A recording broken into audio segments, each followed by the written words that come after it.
A Study in Magic by Books of Change. Chapter 70. Plan of Attack. Harry returned to Hogwarts after Sherlock debriefed him on the LV War Part 2 preparation meeting. Ron, Neville, Hermione, Julia, and Ginny were waiting for him at the fireplace he used to travel back and forth to London. All five of them looked grim yet composed when Harry stumbled out, scattering soot all over the floor. "Welcome back, Harry," said Ron. "Good to be back," said Harry as he brushed off the soot clinging to his school robes. There was a brief pause as the six of them looked at each other's faces grimly. "Ready?" said Harry, looking at them all. "Ready," said Neville firmly. "Let's go." They headed to the Great Hall. Almost every single student they met in the corridor stared as they walked past. "How was Miss Jackie doing?" Harry asked as they walked across the empty entrance hall. "She got a few howlers and about 100 letters of complaints," said Ron, shrugging his shoulders. "Nothing unexpected." "That's not too bad," said Harry. "So did we get any word from the Ministry?"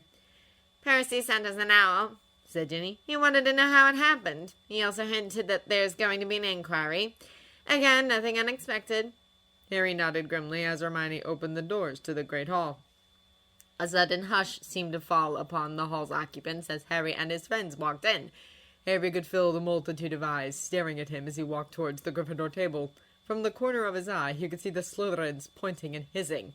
The quiet lasted until he reached the Gryffindor table. Almost predictably, it was Fred and George Weasley who broke the tension. "Harry, what happened to your hair?" Fred shouted. Harry smiled wryly at his fellow Gryffindors, who were now openly gawking, gibbering, and pointing at him. More specifically, pointing and gawking at his hair, which was now heavily streaked with white. "Dunno," Harry answered. "I woke up this morning and found my hair like this." 6 days before Harry showed up in Hogwarts sporting salt and pepper hair, which was also the day after Winky the house elf took Harry's blood, and the evening Mr. Lestrade information Harry, John, and Sherlock, the Aurors, were investigating Barty Crouch Sr.'s murder, Harry had another vision of Lord Voldemort. It showed him Voldemort raging at Crouch Jr. for bringing only Harry's blood and not Harry himself. When he woke up from the terrible vision, he found Sherlock and John watching his memory of the vision via his MMN phone. "How did you—" Harry started to ask.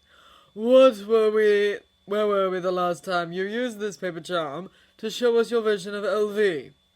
said Sherlock as John waved Harry's memory harvesting charm. Harry smiled sheepishly. "So now what? Tell Dumbledore?" "No," said Sherlock. "First we plan." John took Benedict from Sherlock, who clasped his palms under his chin. "LV now has what he needs to fully resurrect his body," Sherlock began. "The chances are high he'll use it, though we can't rule out the possibility he might use the second task to kidnap you." "Won't he know better than to try, since Crouch is dead and people know it?" said John. "It would be absolutely foolish if he tries, yes, but the agent may attempt to replace someone else in a desperate act of contrition," said Sherlock. "However, LV has 5 days to brood over his options. I highly doubt he'll let the agent pick the foolish one when he isn't pressed in time." "So we should expect him to use the blood," said John grimly. "What do we do?" "Prepare for an uphill battle," Sherlock declared. "Unlike us, the public has no earthly clue Voldemort has spent an entire year engineering his return, and has succeeded. All they do know is that Death Eater Peter Pettigrew is still at large, and that Barty Crouch Sr. was found murdered in his back garden. They likely will not see the connection between these two facts, unless the Ministry announces Crouch was the person who was imperious to help Pettigrew escape." Harry and John nodded. "We can expect the Ministry of Magic to downplay Crouch's murder case and keep his past a secret, since both are an embarrassment to the current administration," Sherlock went on. "Thankfully we have Jacqueline, who will not let this happen. She will report the grievously disturbing news at great length and detail, especially the fact Crouch had been imperious 2 Christmases ago and was manipulated to help Pettigrew escape. This will bridge the connection we want in the minds of the public and bring LV back to the forefront of their minds." "But that won't be enough," said John. "Obviously," said Sherlock. "Therefore the Wizarding World must receive another dose of disturbing news.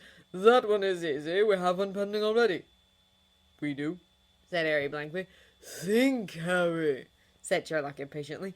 "LV is on the cusp of success. Not exactly the success he envisioned, but a success nevertheless. Now picture him as he prepares for his rebirth and comeback. He will feel excited, nervous, and anxious. In short, his emotions will run high. You know what happens when his emotions are at such a height. Harry felt his hands turn cold and clammy as it all clicked. I dream about it. Sherlock nodded curtly. I don't expect him to brood for long, a week at most. But in due time I expect you to have a vision of Elvy's rebirth. Your memory of that vision is the second dose of disturbing news we need to give to the wizarding world, and the first step to announcing his return. Harry and John nodded slowly. So we have a newscast that will jolt the wizarding world, said John. Hopefully it won't cause collective panic attack and heart failure. Now answer me this. How are we going to convince the average wizard that what they're seeing is LV resurrecting? I don't think they know what he looks like, and even if they did, chances are this resurrection spell LV is planning to use is going to alter his looks, for better or worse. Also, how are we going to explain where and how we got the footage? We can't let LV know Harry has a direct connection to his brain. Thank you for the succinct summary of all the problems we're facing, John, said Sherlock HP with sarcasm. Then more somberly he said, We will have to decide the best way to broadcast Elvy's rebirth after we see the vision. Not the best, but it can be helped. As for the newscast itself, we must put as much distance between the source of the news and us. Alienating the public would only hinder our efforts to ultimately destroy LV, and chances are the public will lash out against the persons responsible for feeding them bad news. In fact, demanding on the public reaction to the news of Crouch's murder, we may have to delay broadcasting LV's rebirth indefinitely. But we still need to warn them, said Harry, and if you were planning to work in secret, you wouldn't even mention broadcasting Voldemort's return. Sherlock smirked. So you understand that we must turn public opinion. Good. You are ready for the warning, then. Expect greater resistance to the idea of LV's return after we show them his rebirth. Why? Said Harry, taken aback. They'll see him coming back. How much more obvious can it get? What do normal people do when they face too much bad news? Asked Sherlock. Harry just blinked at the question. Go into denial, said John, answering for Harry. Seeing doesn't mean believing, no matter what people say. Convincing a person in denial is bloody difficult, if not impossible. Hopefully the wizarding world won't stay in denial for long, but for now, let's claim the right to say, I told you so. But we don't have the time, exclaimed Harry. Voldemort isn't going to dither around, and why would anyone deny it? They'll see Voldemort returning. He won't even look human, so who else could they think that— Harry, said John, interrupting, think about it. There are students out there who lost aunts, uncles, grandparents, and cousins thanks to LV. A few of them even lost parents. They all know who the murderer is, and for the last 14 years they believed he was gone for good. But now we're going to tell them, with very little prior warning, that he's back. This is about the worst news you'll ever get. It's like telling someone the cancer that went into remission years ago developed metastases, and now they're in stage 4. Are you going to tell this person, you're being stupid, just accept the facts, and then shove the biopsy report in her face? Harry looked down. No. Good to know you won't. I've actually met people who said that they do that in medical school. John sighed. We'll have to do this carefully. First, we have to get people to think the footage is a record of a real event. Then we can talk about the content. It's going to be tough, but we've got to do it. Okay, said Harry, sighing. What about the footage? How are we going to explain where we got it? We won't, said Sherlock, smirking horribly. John frowned. But they're going to ask. Harry has to— They won't ask, said Sherlock confidently. In fact, if everything goes according to plan, no one will think to ask us where we got the footage from. John's frown deepened. How? What are you up to? Sherlock told them. When he finished talking, John and Harry were both speechless. That, John started, was brilliant, excellent, clever, said Sherlock, looking impish. I was going to say that I can see your plan going horribly wrong, John growled. Sherlock looked offended. Why? There are too many contingencies. And you're making Harry do almost everything, John shouted. Yes, so? Said Sherlock irritably. Backup plans would be nice, John snapped. At the very least, get other people involved. We should do something too. We are doing something, Sherlock retorted. If you want more direct action, then let me ask you, how are we going to take them? In case you've forgotten, John, we're muggles. What about the kids? John argued. Arthur and Molly, Lestrade, Jack, especially Jack, since you're risking her business and reputation here. Jacqueline won't mind, said Sherlock dismissively. She looked delighted when I told her she might lose the MMN in the end. John looked like she wanted to punch him. Of course she'd say that. What else would she say? Sherlock waved a hand dismissively. Don't worry, I have full confidence in Harry. He can pull it off. Then he pinned his most intense stare on Harry. I will make sure he pulls it off, Sherlock muttered ominously. What happened in the 8 hours that followed made Harry consider running away from 221B for the first time in his life. At the end, Harry was exhausted but too mentally wired to sleep, as his brain was buzzing with scenarios and speeches Sherlock made him remember and practice. Harry returned to Hogwarts the next day, which was a Sunday, at around noon. He quickly discovered the whole school was buzzing over the news of Bartemius Crouch Sr.'s murder. Harry was surprised at the sheer number of people interested in the case, but then, as Hermione reminded him, Crouch was one of the Trebizond tournament judges. Harry kept his mouth resolutely shut for the remainder of the day, while everyone speculated and asked him questions as per Sherlock's instructions. Then, on Monday evening after classes, he headed off to meet his Hufflepuff friends in the library, ostensibly to do his herbology homework with them. He didn't even get to unfurl a roll of parchment. Ernie Macmillan went straight to the chase as soon as he sat down. "So the Barty Crouch's murder case, what do you think happened, Harry?" he asked. All of the other Hufflepuffs present, which included Zacharias Smith, looked at Harry expectantly. I'm not sure, said Harry, exactly as he practiced. I mean, the question is, who would want Crouch dead? Killing someone isn't something you could do lightly, especially when that someone is a high-ranking ministry official. A person might do it in the heat of the moment, but Crouch lives alone, from what I've heard. Maybe someone didn't like the way he scored the Trebizond champions, said Justin tentatively. Harry privately marveled at the fact people could actually think this was a possible explanation. Murdering Crouch isn't going to help anyone win the tournament, said Harry, shaking his head. He marked the champions fairly, and if there's a judge someone might want to murder for biased scoring, it would be Karkaroff. Yeah, he gave Crumb 10 for the first task, didn't he? Said Ernie, even though we squashed half the eggs. Harry nodded. So anyway, no, I don't think Crouch got murdered over the Trebizond tournament. But what could it be? Said Hannah Abbott tremulously. Harry pretended to think over it for exactly 5 seconds.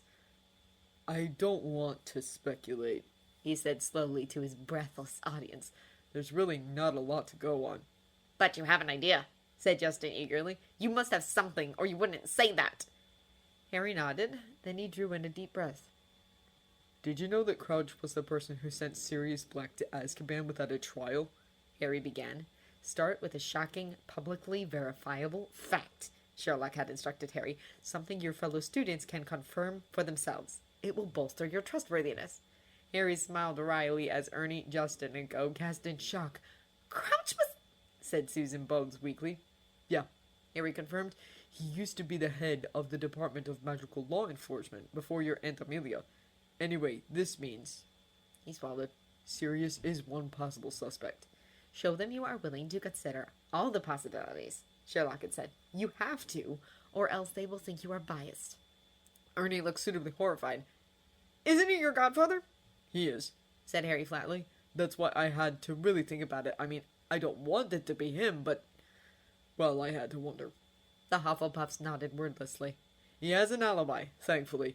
Harry continued. Crouch's body was transfigured to a bone, meaning the murderer cast a spell that would transfigure a human body to a bone. Sirius let the Orwers check his wand, and they verified it hadn't cast that kind of spell. How could they tell? Asked Justin. Prior incantato, said Harry. If you use the spell on a wand, it shows you the spell the wand performed in reverse order. That doesn't mean Black didn't cast such a spell, argued Smith.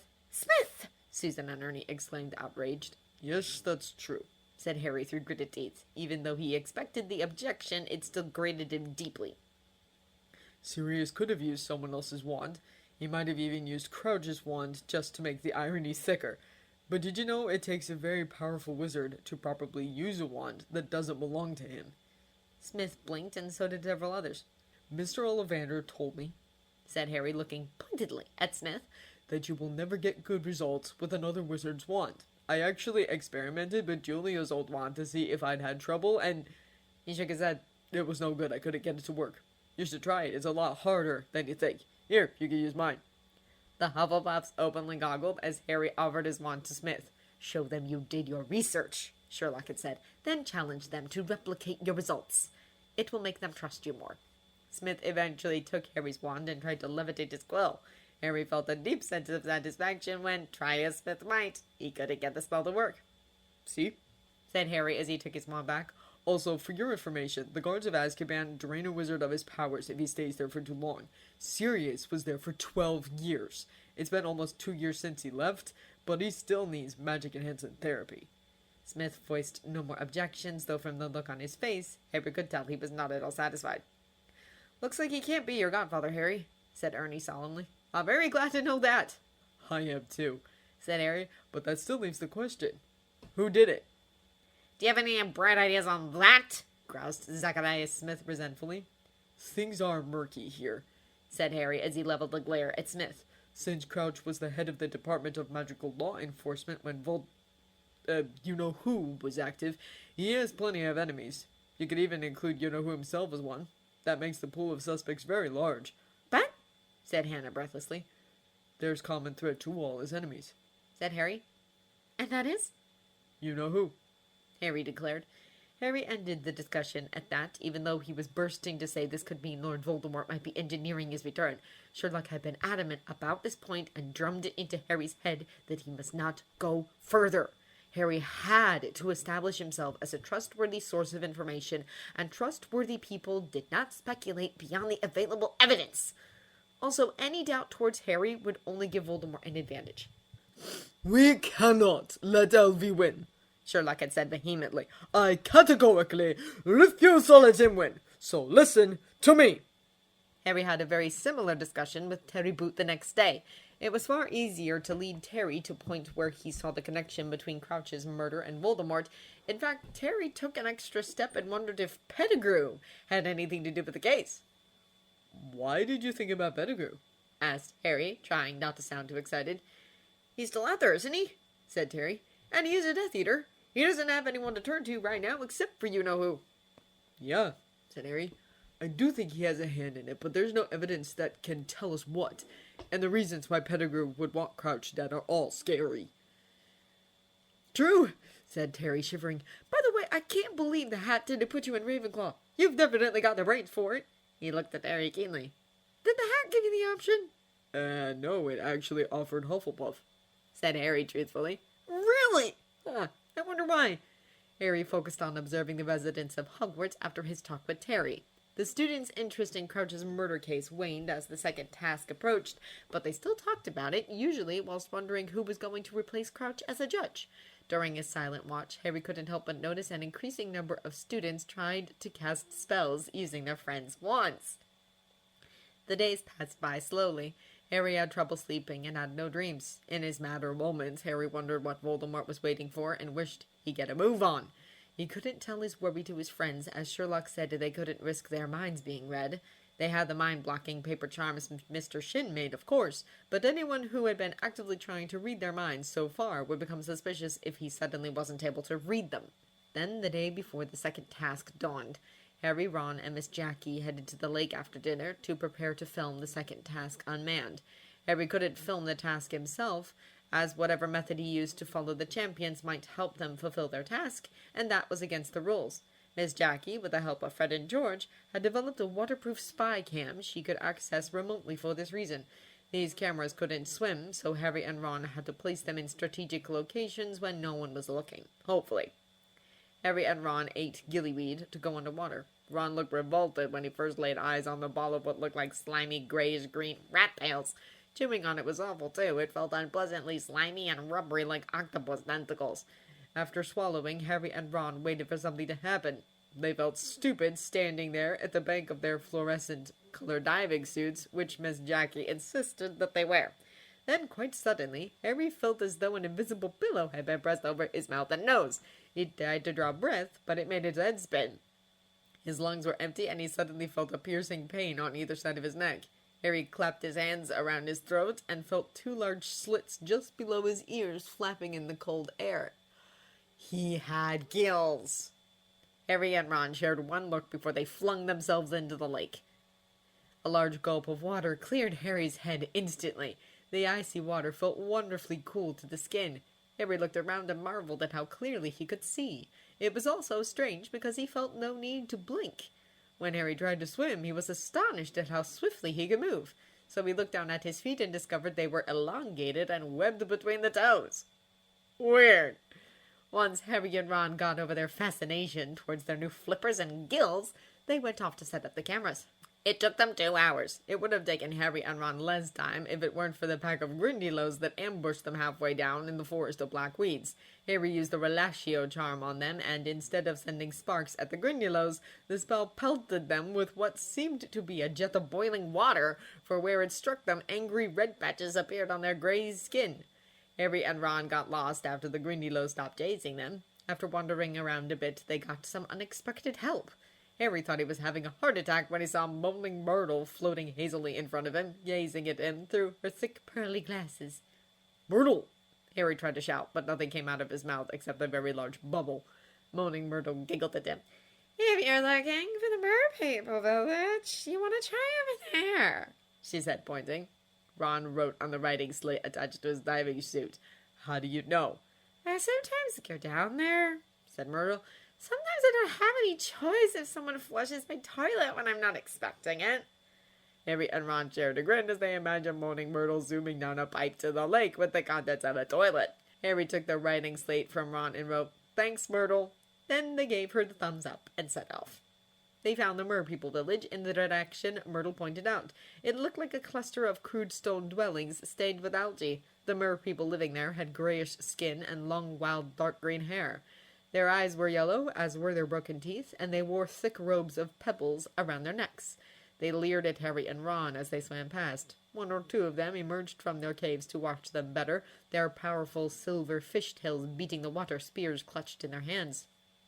Quite a few watched as Harry and Ron attached spy cams all around their village square and laughed unpleasantly when they struggled to put one on a giant merperson statue. Once they put all the cameras they had brought, Harry and Ron swam to shore. "What does it like?" Miss Jackie asked when they broke the lake's surface, gasping and sputtering.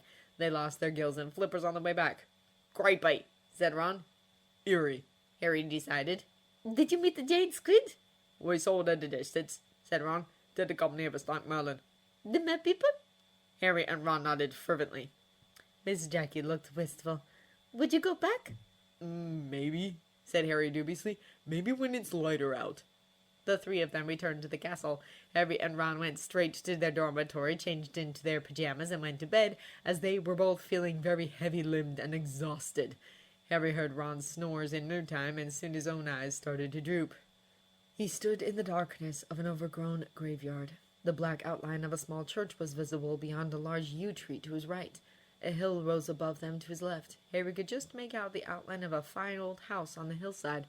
Then suddenly he saw a figure approaching. Harry squinted tensely through the darkness as the figure walked steadily toward him between the graves. Whoever it was, he was short, wearing a hooded cloak pulled up over his head to obscure his face, and in his arms he was carrying something. A baby? Or a bundle of robes? The short man in the cloak stopped beside a towering marble headstone. He put down his bundle and then pulled out a wand with a hand that had a finger missing. "Wormtail!" Harry thought numbly as the man lit his wand. Harry then saw the name upon the headstone flickering in the wand light and felt like someone had punched his chest. Tom Riddle. Wormtail left while Harry struggled to comprehend what he'd seen so far. When he came to, he saw Wormtail pushing a large stone cauldron full of liquid to the foot of the grave. It was larger than any cauldron Harry had ever used, a great stone belly large enough for a full-grown man to sit in. Wormtail quickly busied himself at the bottom of the cauldron. While he worked, the bundle at the grave stirred fretfully. Harry couldn't bear to look at it. Every time he did so, excruciating pain shot through his scar. Suddenly there were crackling flames beneath the cauldron. The liquid in the cauldron heated very fast. The surface began not only to bubble, but sent out fiery sparks, as though it were on fire.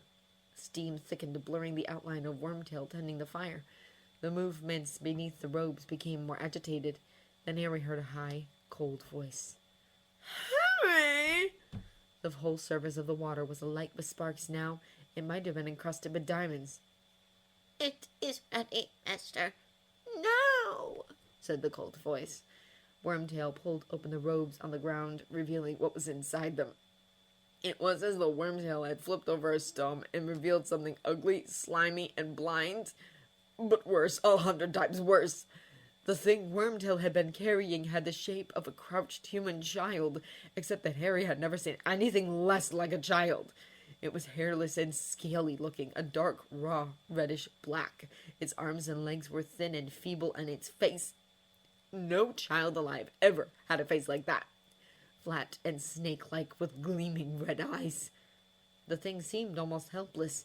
It raised its thin arms, put them around Wormtail's neck, and Wormtail lifted it. As he did so, his hood fell back, and Harry saw the look of revulsion on Wormtail's weak, pale face in the firelight as he carried the creature to the rim of the cauldron. For one moment, Harry saw the evil, flat face illuminated in the sparks dancing on the surface of the potion. And then Wormtail lowered the creature into the cauldron. There was a hiss, and it vanished below the surface. Harry heard its frail body hit the bottom with a soft thud. Wormtail then started speaking. His voice shook. He seemed frightened beyond his wits. He raised his wand, closed his eyes, and spoke to the knight. "Bone of the father unknowingly given, you will renew your son." The surface before the marble gravestone cracked. Horrified, Harry watched as a fine trickle of dust rose into the air at Wormtail's command and fell softly into the cauldron. The diamond surface of the water broke and hissed. It sent sparks in all directions and turned a vivid, poisonous-looking blue. And now Wormtail was whimpering. He pulled a long, thin, shining silver dagger from inside his cloak. His voice broke into petrified sobs. "Flesh of the servant, willingly given, you will revive your master." He stretched his right hand out in front of him, the hand with the missing finger. He gripped the dagger very tightly in his left hand and swung it upward. Harry realized what Wormtail was about to do a second before it happened. He closed his eyes as tightly as he could, but he could not block the scream that pierced the night, that went through Harry as though he had been stabbed with the dagger too.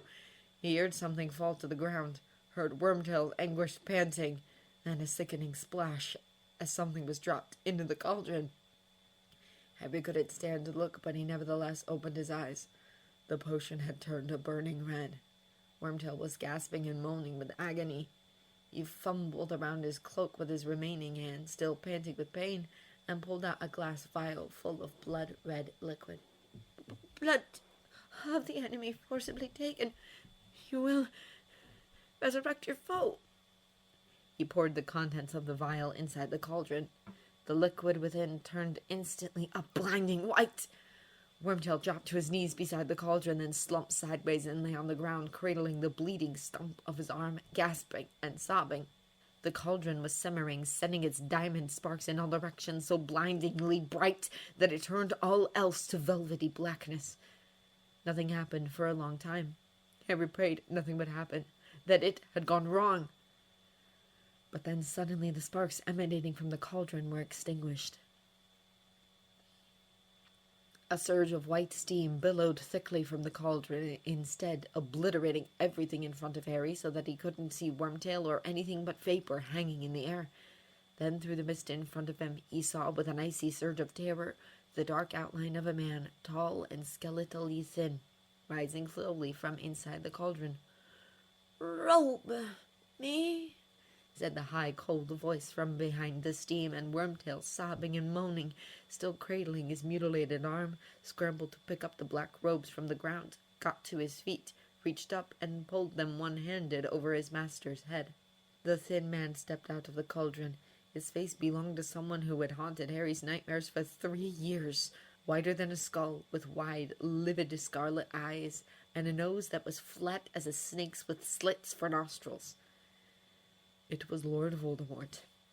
Harry woke up immediately after. For a long time he didn't move as he panted frantically whilst lying on the cold floor of his dormitory. It was still dark outside, and all of his dormitory fellows were still snoring in their 4-poster beds except Ron, who was mumbling something about spiders in his sleep. Eventually, Harry remembered protocol. He first collected his memory of the dream and sent a text to Sherlock and John. Then, after stuffing his MMN phone and memory harvesting charm in his pocket and sealing the pocket shut, he shook Ron awake. "Ron," Harry whispered. "Ron!" Ron spotted at him. "Wait, I just had another dream of Voldemort," said Harry directly in his ear. Ron turned over and buried his face in his pillow for a second. Then he abruptly threw his covers off and sat upright with his eyes wide open. "What? You—" Harry quickly covered Ron's mouth before he could wake everyone up with his shouting. "Listen," said Harry in a rush. "Sherlock gave me instructions on what I should do if I had this kind of dream. I have to go to the hospital wing, and you need to tell everyone where I am at. Just make it sound like I'm down with something horrible." "Like what?" asked Ron, incredulous. "Pneumonia, lupus, or the bubonic plague, it doesn't matter," said Harry. "Just hint that it looks really awful. Don't worry about the details. Miss Jackie will fill you in." And with that, Harry left the dormitory. On his way to the portrait hole, Harry cancelled the spell Dumbledore placed on him a week ago to hide the fact his hair had turned gray after he gave his blood to Remus to cure his lycanthropy. Then Harry took out a small blue pill from the lining of his jacket and swallowed it. Madame Pomfrey wasn't at all pleased when she found Harry knocking on the hospital wing's door at the crack of dawn. "Who did this?" she raged, holding Harry's head between her hands. "What happened to you?" "I don't know," said Harry, trying to sound desperate. "Can you fix it?" "I can certainly try," said Madame Pomfrey grimly, pulling Harry aside. "This might take a while." But whatever remedy Madame Pomfrey had in mind, she didn't get to use it on Harry, as he blacked out after a few steps. Harry had a vague memory of feeling extremely hot and weightless afterwards, and hearing unfamiliar voices saying that he was burning his sheets. When Harry woke up again, he was lying on a bed that definitely didn't belong to the Hogwarts hospital wing. Madame Pomfrey was sitting on a chair to his left. An elderly, long-haired but clean-shaven wizard wearing lime-green robes, which had the emblem of a wand and bone crossed embroidered on the chest, stood next to her. Both looked immensely relieved when Harry stared at them quizzically. "Looks like the fairy ointment did the trick," said the wizard, scribbling something on the clipboard he was holding. "What happened?" Harry asked, genuinely puzzled. "We're not entirely sure, Mr. Potter," said the wizard. "We certainly couldn't decide if you had to go to the Diluin ward or spell damage when it kept turning into a fiery salamander, a firebird, and a burning coal, and then back again. Luckily, visiting healer Robert Drew was able to identify the ailment and administer the remedy." What?" Harry stammered. "What did I have?" "The Tamlin curse," said the wizard, shaking his head. "It's a rather obscure jinx, almost completely forgotten in this day and age. Speaking of which, Mr. Potter, do you remember anyone casting a Scottish Gaelic spell on you?" Harry answered no. Not that he knew what a Scottish Gaelic spell would sound like. The wizard, who eventually introduced himself as Hippocrates Smythewick, asked several additional questions, but when Harry failed to confirm any of his suspicions, he shook his head in disappointment and made movements to leave. "Do I have to stay here?" Harry asked. "Well," said Smythewick hesitantly, "you're certainly not turning into a fiery animal." "That means I can go, right?" said Harry quickly. Smythewick grimaced. "I would rather you stay a little longer for observation. Your right hair worries me, but Healer Drew assured me it's probably due to the blood tests you went through as a child. Oh, all right." Madame Pomfrey and Healer Smythewick talked while Harry prepared to leave. He asked them if his Muggle parents knew what had happened to him, and Madame Pomfrey said yes. "I better call them then," said Harry, fishing around his pockets. Then he stopped. "Hey, my phone's gone." "Really?" said Madame Pomfrey, frowning. "That's odd. I just used it an hour ago to contact Dr. Watson." "Did you put it back into my jacket?" said Harry, as he made a huge show of turning out all his pockets. "Yes," said Madame Pomfrey, now helping Harry search for his phone. "Isn't this strange?" The phone didn't turn up, even though several ward wizards and witches looked for it. In the end, Madame Pomfrey took Harry to the welcome witch on the first floor to file a missing item report. "I can't afford to lose it," said Harry urgently. "I use it to do stuff for the magical mobile network." "We'll send you an owl if we ever find it," said the blonde witch irritably. "Personally, I doubt it'll turn up. Next!" "So you lost your phone as a Mungo's?" said George in a hushed voice when Harry finished talking. "Uh-huh," said Harry. "I hope no one did something funny with it." George and Fred looked at each other. "What?" said Harry, frowning. "Did something happen?" Fred wet his lips. Sort of." Harry deepened his frown. "Spit it out." "Don't panic," said George reassuringly. "I'm sure it'll turn out okay. It's just, well, at the end of the second task, a really creepy footage showed up on the screen."